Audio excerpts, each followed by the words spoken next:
this is not a problem that started with your administration. Correct. But there was an historic flood of undocumented immigrants coming across the border the first 3 years of your administration. As a matter of fact, arrivals quadrupled from the last year of President Trump. Was it a mistake to loosen the immigration policies as much as you did? It's a long-standing problem, and solutions are at hand. And from day one, literally, we have been offering solutions. What I was asking was it a mistake to kind of allow that flood to happen in the first place? I think the policies that we have been proposing are about fixing a problem, not promoting a problem. Okay? But the numbers did quadruple. And the numbers today, because of what we have done, we have cut the flow of illegal immigration by half. But should you we have have done cut that? the Should you flow have of done that? fentanyl by half. But we need Congress to be able to act to actually fix the problem. Hold on a second. She just told you Congress hasn't done their job. That's what she just said. Okay, Congress didn't do their job. We need Congress to do their job. Okay, fine. Then how did you cut immigration in half? How did you do that? Because apparently you don't need Congress. See, if this were like a genuine interview, and I know a lot of people are saying, wow, they really took it to her. No, they didn't, because a real interview would have said, well, wait a minute, Madam Vice President, you just told me that you needed Congress to do something, but now you're telling me that somehow, some way, you actually cut immigration by half. Well, how did you do that? Because you didn't use Congress. Because you just told me that Congress didn't do it. So how did you do it? And I'll tell you how they did it. They cut the numbers because they started flying them in. They didn't cut them. Your sovereignty is being violated like a. There's no way that they were ever going to stop illegals from coming in.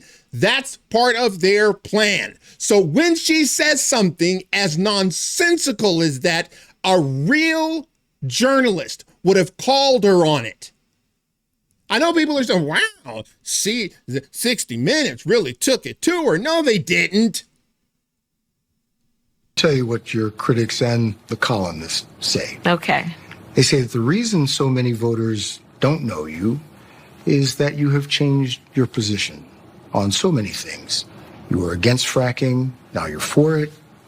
You supported looser immigration policies, now you're tightening them up. You were for Medicare for all, now you're not. So many that people don't truly know what you believe or what you stand for. And I know you've heard that. In the last 4 years, I have been Vice President of the United States. Really? For the last few years, you've been the Vice President of the United States? Wow. Well, thank you, Kamala. I didn't know that. Did anyone out there know that? Wow.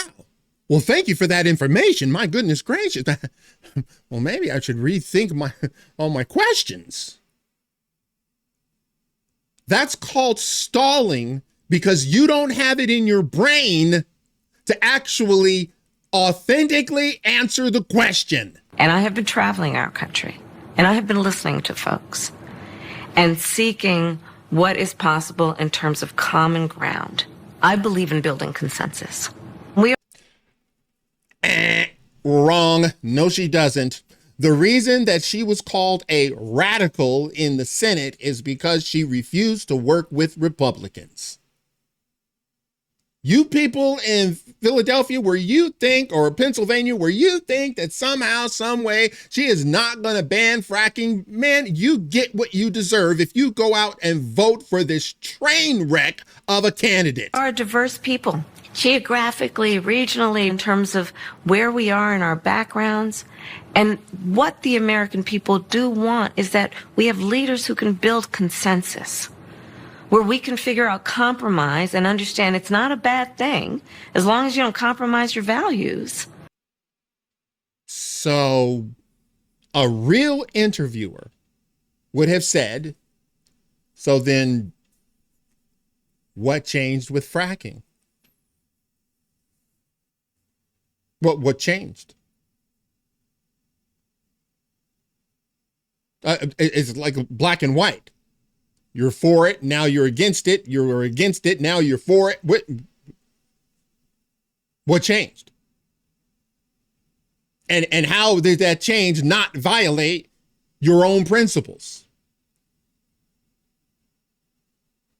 See,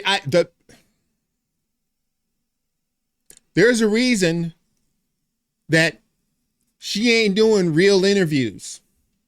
She's doing Howard Stern and The View. The View. Imagine, they asked her a question and said, what would you do differently? What would you do differently from Joe Biden? She said, nothing comes to mind.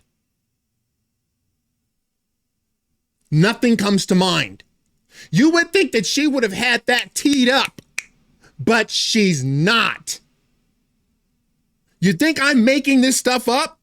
I think they've got to double down on doing more interviews and serious interviews. The business world, they don't think she is serious. They don't think she's a heavyweight. And a lot of this is gender, but she's got to be more specific about her economic plans. I'm sorry. Maybe that was really, really fast. Let's take another look and see what she has to say. I think they've got to double down on doing more interviews and serious interviews. So they have to double down on doing serious interviews, not The View, not Howard Stern, not Call Me Daddy, not these ridiculous podcasts. You have to do real interviews, real ones. You know, sitting down with a Glenn Greenwald, the legitimate, journalist. You have to sit down with the Tucker Carlsons of the world. You're going to have to sit down with people that don't agree with you. And then you're going to have to explain your policies. Ooh, but you can't do that because your policies suck. The business world, they don't think she is serious. They don't think she's a heavyweight. The business world doesn't think she's serious and she's not a heavyweight. And the business world doesn't think she's a heavyweight. She's not a heavyweight. The business, that was, I think it's Andrea Mitchell from NBC. I know it says Fox at the bottom, but they just took the clip. So this is coming from NBC. She's saying the business world doesn't take her seriously. They don't think she's a heavyweight. Where do you think Andrea got that? She got it from all of the insiders. And they said point blank, she ain't a heavyweight. And something tells me that's not the adjective that they were using. Not a heavyweight, not a heavyweight.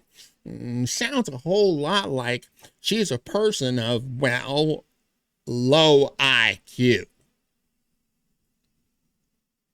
She's a person that really doesn't have the IQ needed to be on this level. Presidential. And a lot of this is gender, but she's got to be more specific about her economic plans. I think they've got to double down on doing more interviews and serious. Hang on. She says some of this is misogynistic. Some of it is misogyny. Is it? Well, then how is it in dippy, hippie California she couldn't get a vote? By the way, during her own primary, for those of you who are not paying attention, that's when your people, your primaries, you Democrats did not vote for her because Democrats did not like her. Why do you think they had to bypass the entire primary season? Why do you think they had to leapfrog that and just install her? Because they knew no one's gonna vote for her. She's not a heavyweight. Not presidential. She's not taken seriously in the business world. And everyone knows it. God, this is like unbelievable to me that we're even here. But we've got like, 27 days to go in this. This is amazing to me. But as I said, and I will stand by it. Sorry, she will not win. Sorry, she does not have what it takes. She's not a serious person. No one thinks she's a heavyweight. No one. All right, that's it for now. If you like this video, smash that like button and subscribe. And if you're following me on Rumble, please press that follow button. And until the next time, God bless.